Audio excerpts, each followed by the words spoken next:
अगर आपकी आंखों को कोई काम ही नहीं तो आपको आंखें बंद करनी चाहिए। इसलिए तो साधु संत हमेशा आंखें बंद करके बैठते। क्यों? क्योंकि वो अपनी ऊर्जा को व्यर्थ नहीं जाने देते। हर चीज वो वैसे नजर नहीं आती जैसे वो हमें वैसी नजर आती जैसे हम देखना, मतलब उसके दिमाग में उसके काम के नजरिए से, उसके फायदे के नजरिए से वो विचार चलते रहे और उसी दृष्टिकोण से वो देख। जब भी आपके फायदे के बारे में सोच रहे हो तो आप थोड़े सजग हो जाते, थोड़े जागरूक हो जाते और उस चीज को थोड़ा गंभीरता से लेते। अगर आपको पता चले इसमें मेरा कोई फायदा ही नहीं है तो आपके पैर ढीले पड़ जाते, हाथ पैर ढीले पड़ जाते। तो यही समस्या हमारी बाकी इंद्रियों के साथ भी है, हमारे दिमाग के साथ भी।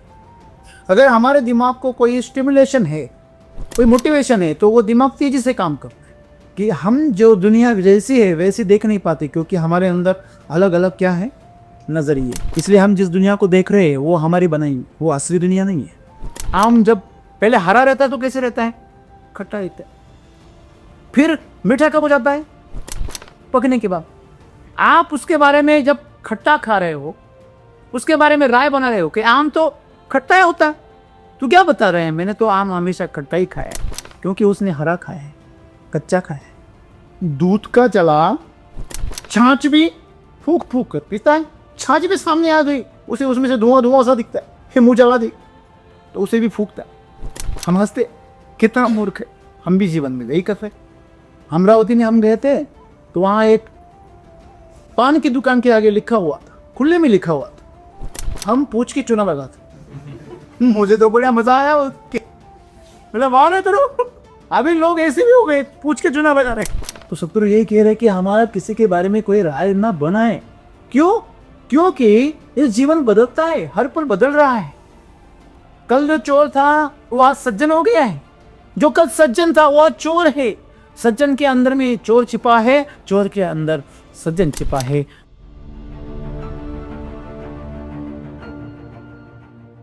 सर सदगुरु आज जो बता रहे इसे मैं एक ईश्वरी ताकत समझता हूँ, क्योंकि इंसान तो बिना राय बनाए रह नहीं सकता। हम आज तक जो जीवन जीते आ रहे हैं बचपन से लेकर आज तक, तो हम जो भी चीज़ें देखते वो हमारे ध्यान में रहती है, हमारी बुद्धि उसे संचित करती है। तो उसके बल पर हम हर एक व्यक्ति के बारे में एक राय बनाते ही है। तो वो राय हमें अक्सर फ़ायदा देती है या फिर नुकसान देती है, वो तो बात की बात है। लेकिन राय होनी ज़रूरी है या नहीं है, ये मेरा पहला सवाल है सर। इस पल में हम कैसे, नहीं अगर मायने रखता है तो वो जो ताकत है, मैंने जैसे ईश्वरी ताकत का, वो हम कैसे अपना सकते हो, हम उसके साथ कैसे जी सकते हैं? आज के कोर्ट में सदगुरु ने हमें ये बताया है कि आप ही जो पल बीत रहा है उसके बारे में सोचना चाहिए। तो मेरा ये सवाल है, सपोज हमें किसी से दोस्ती करनी है या किसी के साथ हमें किसी का इंटरव्यू लेना है, तो उस टाइम उस वक्त हम क्या करते हैं? उसके फ्यूचर के बारे में भी सोचते हैं या और पास्ट के बारे में भी सोचते हैं, बराबर। तो ये करना मतलब सिर्फ प्रेजेंट में ही उसका इंटरव्यू लेना या किसी से दोस्ती करना ये आसान है या उस कंडीशन में हमें कैसे बर्ताव करना चाहिए? दोस्तों, एक मनुष्य और दूसरा मनुष्य दोनों में रिश्ते बनते हैं, टूटते हैं, साथ में काम करते हैं, बिखर जाते हैं। किसी न किसी प्रकार से हमारा दूसरे लोगों से संबंध आता ही है। अगर हमने संबंध निर्माण भी नहीं किए तो हमें खून के रिश्ते जन्म से मिलते। तो जब आप और दूसरा कोई है तो विचारों की लेन देन होगी, अलग अलग घटनाएं होंगी, आदान प्रदान होगा, तो संबंध तो आएंगे। कहते हैं ना, घर में अगर आप खाना बना रहे हो तो एक बर्तन दूसरे बर्तन से टकराता ही है, कभी ना कभी टकराता है, आवाज़ तो करता है ना। एक ही घर में रहेंगे कि एक ही किचन में रहेंगे तो एक बर्तन दूसरे बर्तन से तो टकराता है। और जिस घर में मियाँ बीबी में थोड़ा सा अनबन हो जाती है ना, उस दिन तो बर्तन बहुत आवाज़ करती। उस स्त्री बोलने के नहीं दिया गया तो वो बर्तन के माध्यम से बोलती है। वो कोशिश करती है कि मैं ना बोल सके तो मेरे बर्तन बोल जाए। कहते हैं एक पत्थर का दूसरे पत्थर से पाला पड़ जाता है। पत्थर की और पत्थर की भेंट हो जाती है तो हम तो इंसान है ना, तो हमारे संबंध तो आएंगे। इसके बारे में सदगुरु कह रहे कि जब भी हम लोगों के बारे में हमारे सवाल आते, हमारे संबंध आते, तो हम उनके बारे में राय बनाते। तो कहा गया कि राय बनाना सही है गलत है। तो सदगुरु वैसे उन्होंने काट दिया उस बात को कि राय नहीं बनानी चाहिए। अगर हम किसी का पास्ट अगर नहीं जानेंगे तो हम उसके बारे में कोई जानकारी नहीं रखेंगे, इसका हमको खतरा हो सकता है। क्योंकि हम इतने तो समझदार है नहीं, इतने होशियार तो है नहीं। हम देखते ही पता चले कि ये तो हम डर तो कुछ और ही चल रहा है। हाँ, इसके खाने के और दिखाने के दाम अलग हैं। हमारे पास उतना ज्ञान नहीं है, उतनी प्रतिभा नहीं है कि हम समझ सके सामने वाले को। संतों के पास और योगियों के पास में वो समझ होती है। सदगुरु कहते हैं अगर मेरे आश्रम के द्वार पर अगर कोई गलत इंसान आ गया तो मुझे महसूस हो जाता। वो सामने भी नहीं आए, अभी द्वार पर ही। आपको पता है जो प्रशिक्षित कुत्ते होते हैं ना, जो बहुत ही सेंसिटिव होते, वो गंध से उन्हें पता चलता है आसपास में कुछ कोई आया है। बिल्ली को गंध से पता चलता है कि आपके घर में कोई दूसरा प्राणी अंदर आ गया है। आपको नहीं दिख रहा, उसे महसूस हो रहा है, उसके कान खड़े हो जाते। आहट जो है वो उन्हें पता चलता है। कुत्ते को पता चलता है, बिल्ली को पता चलता है, हमें क्यों नहीं? हमें भी पता चलता है, लेकिन हमने हमारी संवेदनशीलता को खो दिया है। आपको पता है जब आप ज़्यादा मीठा खाते हैं ना तो आपको कम मीठी वाली चीज़ मीठी नहीं लगती कभी। आप ज़्यादा तीखा खाएंगे ना, जो ज़्यादा तीखा खाता है ना उसे आप साधारण सी तीखी वाली सब्जी दे दो, वो बोलता है क्या पांचट बनाई, इसमें कुछ डाला कि नहीं। जिनको खारा खाने की आदत होती है वो अगर उनको आप साधारण सा भोजन, वो क्या क्या बनाए, इसमें कोई स्वाद ही नहीं। जो मसालेदार खाते उनके सेंस चले जाते। ज़्यादा मीठा हो, ज़्यादा तीखा हो, ज़्यादा खरा हो, तो इससे आपके सेंसेस दब जाते। तो ठीक वैसे ही कि हमारे सेंसेस जो है वो इतने मतलब उथले हो गए, उनमें पैनापन नहीं है, धार नहीं है, उसकी धार बैठ गई है। तो वो होने के बावजूद भी इतना सटल काम नहीं करते, सूक्ष्म तरीके से काम नहीं करते। जैसे कि आपको मैं आसान भाषा में बोल दूँ, जैसे जैसे उम्र ढल जाती है वैसे वैसे थोड़ा सा ब्लर दिखता है। जब छोटे थे, बच्चे थे, जब युवा थे, तो हमारी नज़र बड़ी तीक्ष्ण हुआ करती थी। लेकिन देख देख के अभी वो नज़र भी सामने वाली खड़ा कोई और होता है, दिख कोई और रहा है, बहुत बार गलती हो जाती है। गलत मनुष्य को भी दूसरा मनुष्य मान लेते। तो हमारी जो आंखें धीरे धीरे धुंधला जाती है ना, कान भी धीरे धीरे धुंधला जाते, आवाज़ कोई और दे रहा है और किसी और को समझ लेगा, तो हमारे सेंसेस धीरे धीरे उथले हो जा, धुंधले हो जा, इसलिए हमें समझ में नहीं आता। इसका कारण है हम उसकी पवित्रता को, उसकी शुद्धता को बनाए नहीं रहते। हम बेवजह हमारी इंद्रियों का इस्तेमाल। समझो आपके आंखों को काम है तो देखना जरूरी है। अगर आपके आंखों को कोई काम ही नहीं तो आपको आंखें बंद करनी चाहिए। इसलिए तो साधु संत हमेशा आंखें बंद करके बैठते। क्यों? क्योंकि वो अपनी ऊर्जा को व्यर्थ नहीं जाने देते, उस ऊर्जा को भी बचाए रखते। सबसे ज़्यादा ऊर्जा आंखों से बाहर जाती। हर चीज़ वो वैसे नज़र नहीं आती जैसे वो हमें वैसी नज़र आती जैसे हम देखना।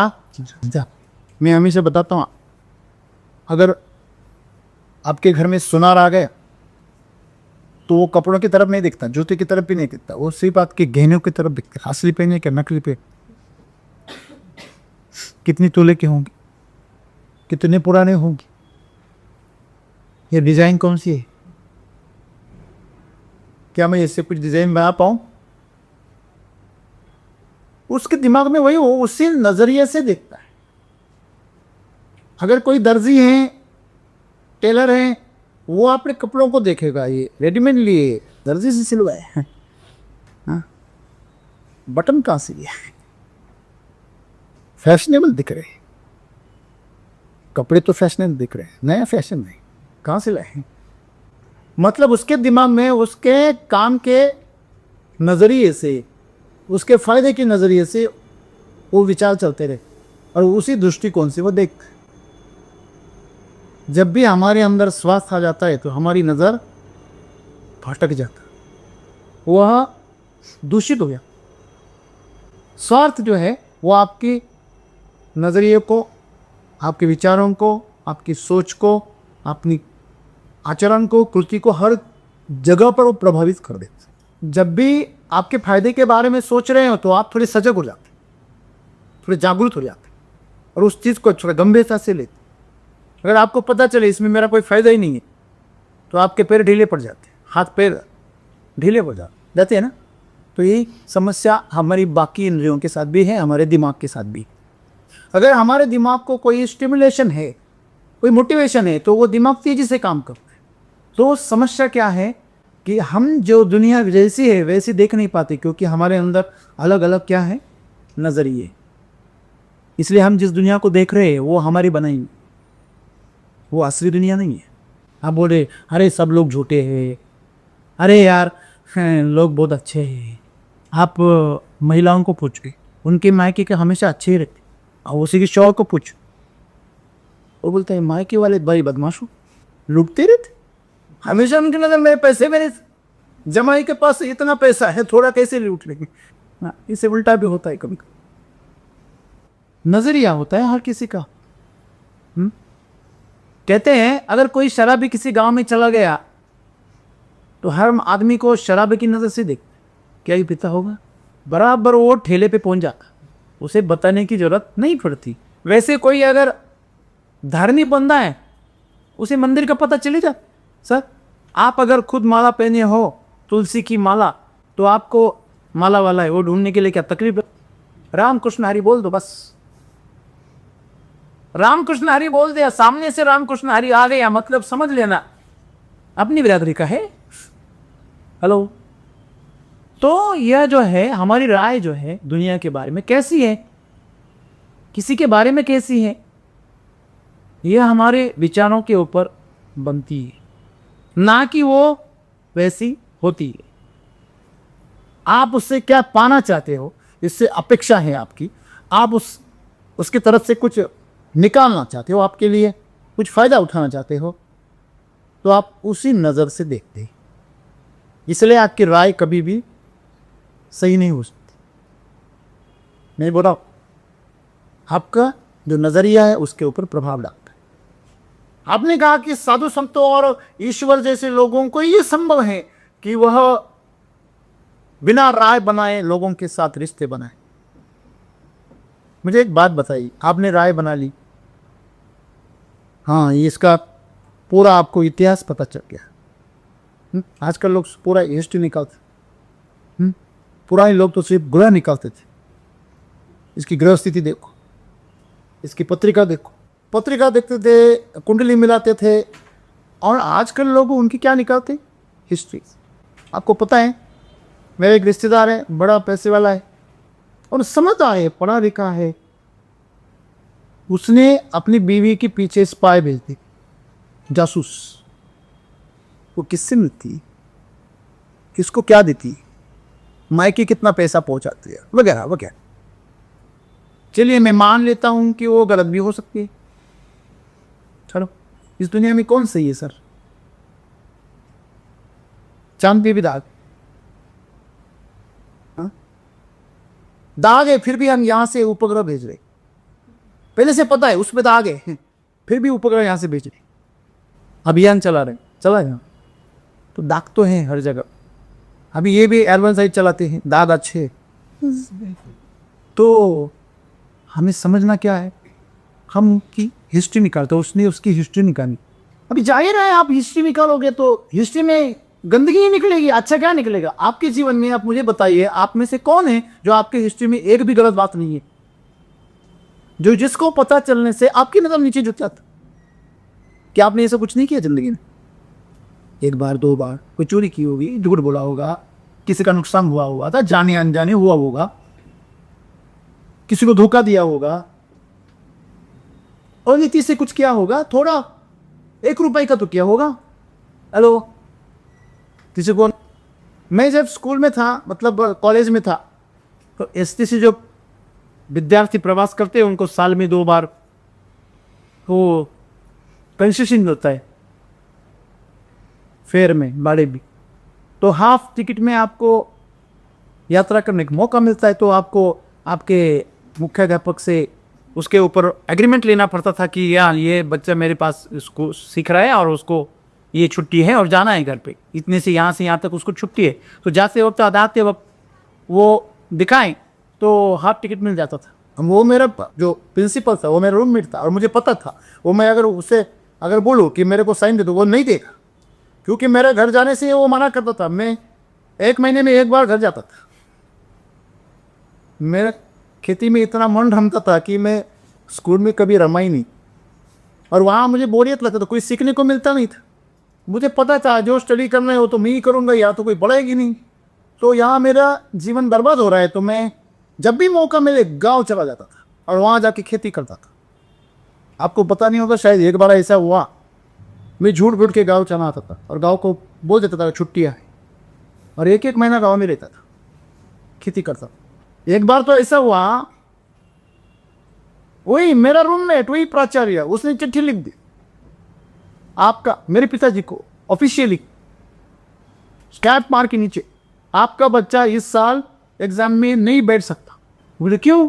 उसके दिन ही नहीं भर रही, प्रेजेंट ही नहीं भर रही है, तो उसको अगले साल में बिठाएंगे। मेरे पैरों तले से तो जमीन खिसक गई। मैंने अपना बोरिया बिस्तर बांधा और दौड़ के आया। भी रूममेट था तो उसने बेचारे ने इंसानियत निभाई।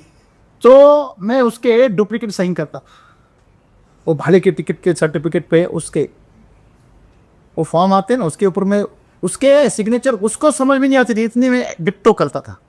मैंने उसके बाकी कई कागजात पे कभी हाथ नहीं लगाया, लेकिन जो किसी को नुकसान ना पहुंचाए, थोड़ा सा मेरे को आर्थिक फायदा दिलाए, उतना तो मैंने किया। आप बोलेंगे अभी किसके किसके किए आपने? 1-2 बार किए हूँ, लेकिन ऐसे ही की, छुट्टी के लिए बस। हमने हर किसी ने कुछ ना कुछ गलत किया ही नहीं किया, बहुत बात किया, जिसके हमें शर्मिंदगी महसूस होती है। आज हम अगर देखे पीछे कि अरे मैं कैसा था, हेलो, तो हम हर कोई गलत कर बैठे हैं, गलत कर चुके हैं, हमने किसी के साथ गलत किया है, जाने अनजाने किया है। तो अगर झूठ का पुतला है, हम अगर पहले से गलती कर चुके हैं, तो हमें दूसरों की गलतियां निकालने का क्या अधिकार? वो भी हमारे जैसे है, वो कोई अलग नहीं है। आपको मैंने कहानी बताई ना सर्कस की। एक बार एक सर्कस में एक सिंह मर गए। पुरानी बात है, आज को तो परमिशन नहीं है, आप बेचारे हो, आप नहीं देख सकते, आपको जंगल में जाना पड़े। तो हमारे ज़माने में हुआ करते, तो मैंने देखा, तो एक सिंह का जगह खाली था, तो उसने इश्तिहार दे दिया कि हमारे यहाँ नया भर्ती करना है लोगों को, मैनेजर के लेवल पे पोस्ट को भर्ती करना है।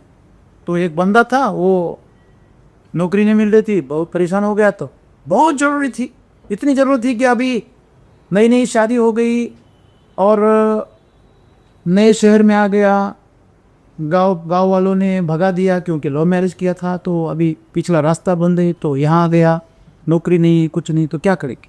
कस में चला गया। वहाँ उसे मैनेजर ने देखा, बोला अब मैं पहले से हूँ यहाँ मैनेजर, नया मैनेजर में क्यों वो बोले फिर इश्तिहार क्यों दिया? बोले हमारे आज सिंह मर गया है, आपको उसका रोल करना। बोला क्या? मैं अकेला सिंह रहूँगा, बाकी रहे? नहीं, बाकी भी रहेगी, आप टेंशन मत लीजिए। बोले बाकी सिंह के साथ मैं? बोला हाँ। फिर मैं आवाज़ कैसे निकालूंगा? नहीं, हमारे पास वो पूरा पोशाक है, आप पहन लेना, और जब आप आवाज़ निकालेंगे तब आप सिर्फ मुंह खोल लेना, बस ऐसे ऐसे करना हो, आपको पता है उसका ट्रेनिंग दे देंगे आप। बोले लेकिन मेरे जान का खतरा है। बोले आता ये तो ऐसे हैं, जान का खतरा तो है ही, लेकिन हम जिम्मेदारी लेते हैं, आपको कुछ खतरा नहीं होगा। तो हमारा जो मास्टर है वो अंदर रहेगा, हंटर लेके, वो आपको बचाएगा। अभी इसके पास चारा ही नहीं था, इसने वो पहन लिया। पहनने के बाद अंदर चले गए पिंजरे में, शो शुरू हो रहा है, उसको छोड़ दिया अंदर, फिर ऐसे ऐड के चल रहा है मस्त एकदम से, आवाज भी निकाल रहे, सब कुछ हो रहा है, सब प्रेक्षक वगैरह सब खुश हो रहा है। इतने में सामने से 2 सिंह आ गए और ऐसे दहाड़ने लगे। इसकी पतलून तो गीली होने लगी, अभी क्या करे, इसने तो बोला था, ये तो सामने आ गए। वो गर्जना कर रहे, पंजों को निकाल रहे, और एकदम से उन दोनों ने छलांग लगाई और इसके ऊपर झपट्टा मार दिए। ये तो पहले ही मर गए। वो बोला अभी आप हम खत्म। वो बीवी भी गई और शादी भी खत्म, कहाँ का लॉ और कहाँ का मैरिज, अभी पूरा खेल खत्म। फिर वो ऐसे पड़ा रहा, बोले छोड़ दो छोड़ दो, ऐसे झपट्टा मारने की कोशिश कर पाए। फिर उन दोनों ने इसको बताया, अरे डरो मत। बोली कैसी आवाज, सिंह की कौन सी भाषा में बोल रहा है। एक ने बोला अरे डरो मत, मैं भी इंजीनियर हूं। दूसरे ने बोला अरे मैं तो वकील हूं, पैसे से नौकरी नहीं इसलिए ये पेशे कर रहा हूं।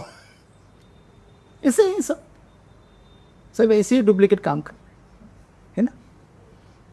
मेरा जीवन ऐसे ही सर, हमने ऊपर से कोई और मुखौटा ओढ़ लिया है, हम लोगों को डरा रहे, रोर खा रहे, और अंदर से पता है, अंदर से पतलून गीली हो रही है, लेकिन बाहर से तो लोगों को दिखा रहा है कि ये बड़ा शेर बना हुआ है। यही समस्या है, हम लोगों के बारे में राय क्यों बना सकते हैं, कैसे बना सकते हैं, क्योंकि पहले से हमारी हैसियत है ही नहीं है, वो भी हमारे जैसे। दूसरों का मूल्यमापन करना, इसके लिए क्या चाहिए सर, आपके पास पात्रता होनी चाहिए। तो पहले मूल्यमापन ही नहीं कर सकते। अगर आपकी पात्रता नहीं है तो आप दूसरों को दोषी नहीं ठहरा सकते, ठीक है ना। तो अभी सवाल आ गया है इनका, प्रोफेशनल लोग जो है वहाँ अगर राय ही नहीं बनाएंगे, आप उनके बारे में अगर कोई जानकारी नहीं निकालेंगे, वो बोलेंगे वो जो बीता हुआ पल है और जो आने वाला पल है, उन दोनों के बारे में, अगर आने वाले पल में ये क्या करेगा, ये अगर हमें जानना है तो बीते हुए पल में इसने क्या किया, ये तो जानकारी लेनी पड़ेगी शायद, बराबर है। समस्या यही कि आप उसे कल कैसे करेंगे इसके बारे में सोच रहे ना, आज वो क्या कर रहा है इसके बारे में नहीं सोच रहे। जब कल आएगा तब भी वो आज ही होगा। आम जब पहले हरा रहता है तो कैसे रहता है, खट्टा रहता है, फिर मीठा कब हो जाता है, पकने के बाद। आप उसके बारे में जब खट्टा खा रहे हो, उसके बारे में राय बना रहे हो कि आम तो खट्टा ही होता है, तो क्या बता रहे हैं, मैंने तो आम हमेशा खट्टा ही खाया है, क्योंकि उसने हरा खाया है, कच्चा खाया है। बच्चे ने अगर पहली बार आम खाया हो और उसे आप कच्चा आम दे दो तो पका हुआ भी नहीं, दूध का जला छाछ भी फूक फूक कर पीता है। हेलो, छाछ भी सामने आ गई, उसे उसमें से धुआं धुआं सा दिखता है, फिर मुंह जला दी तो उसे भी फूकता है। हम हंसते, कितना मूर्ख है। हेलो, हम भी जीवन में यही कर रहे। कल हमारे साथ जो हुआ या जिसने किया वो दिमाग में लेकर बैठे हुए हैं। अभी आम के पत्ते खाओगे आप, आपने बोला अभी साइंस में सीख गया, क्या पत्ते ही क्या बनाते, फल बनाते। पहले फल कहाँ बनता है, पत्तों में बनता है। अब चले गए और खेती नहीं, राम सर बोले पहले खाना तो पत्तों में ही बनता, चले गए और आम के पत्ते खाने लगे। बोले खाए, राम सर क्या बता रहे हैं, आम, ये आम कैसे हो सकता है, इसमें आम कैसे हो सकता है, ये तो कैसे लगती, न स्वाद है ना मिठास है ना कुछ, क्योंकि हमारे शरीर को किसी न किसी के साथ कंपेयर करने की क्या लग गई है, ये बन, उसके बिना वो समझ में नहीं पाता। हम बोलते ना ये कैसा है, हाँ इस तरह, ये सी जैसा है, ये शहद जैसा है, ये नीम के पत्ते जैसा है, हाँ? ये इमली की बूटी जैसा है। तो अगर इमली की बूटी जैसा है तो हम कैसे बोलेंगे खट्टा है, अगर शहद जैसा है तो मीठा, मिर्च जैसा है तो तीखा, नमक जैसा है तो, मतलब हम उससे रिलेट करते हैं। हेलो, लेकिन स्वाद वैसे नहीं होता, स्वाद तो अलग होता है ना। तोते का जो रंग होता है वो हरा होता है हरा होता है नहीं, वो अलग ही होता है। पीला और हरा एक साथ में होता है ना, होता है कि नहीं होता है? पीतल का और सोने का रंग पीला ही होता है, लेकिन सेम होता है क्या? तो हमें यही समझना है, इसलिए लोगों को मूर्ख बनाया जा सकता है। आपने सुना होगा ना, लोग गांव वाले जो महिलाएं होती उनके पास ये ठगने वाले चले जाते और से उनके जैसे ही नकली मंगलसूत्र के साथ असली मंगलसूत्र क्या करते, साफ करने के इरादे से बदल देती। हेलो, करते ना ऐसे? क्यों? नजरों को धोखा देते। बाद में पता चलता है ये तो नकली, घर में झगड़े हो जाते, चूना कोई और लगा रहे, और चूना लगाने वाले आजकल तो बहुत सोफिस्टिकेटेड हो गए। अमरावती में हम गए थे तो वहाँ एक पान की दुकान के आगे लिखा हुआ था, खुले में लिखा हुआ था, हम पूछ के चूना लगाते। मुझे तो बड़ा मजा आया मतलब वाह ना करो। अभी लोग ऐसे भी हो गए, पूछ के चूना लगा रहे। हाँ, उसका मतलब क्या होता है? बेचारे को शायद पता है, लेकिन वो पता करवाना चाहता है लोग, है ना? तो सतगुरु यही कह रहे कि हमारा किसी के बारे में कोई राय ना बनाए। क्यों? क्योंकि ये जीवन बदलता है, हर पल बदल रहा है। कल जो चोर था वो आज सज्जन हो गया है, जो कल सज्जन था वो आज चोर है।